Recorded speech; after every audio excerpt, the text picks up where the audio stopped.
न जायते म्रियते वा कदाचित् न्ययं भूत्वा भविता वा न भूयः अजो नित्यः शाश्वतोऽयं पुराणो न हन्यते हन्यमाने शरीरे।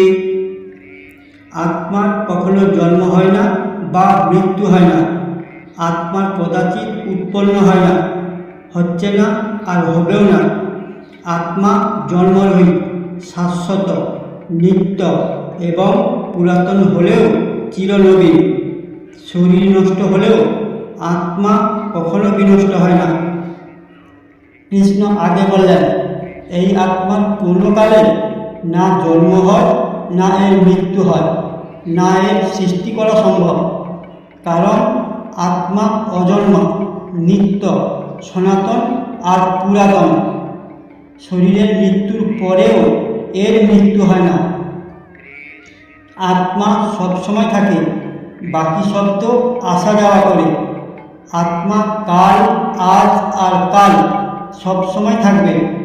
গীতার গম্ভীর জ্ঞানের এটাই মূল।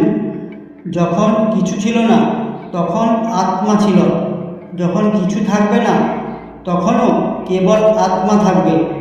আত্মা ছাড়া সব কিছুর পরিবর্তন হবে, আসবে আর যাবে।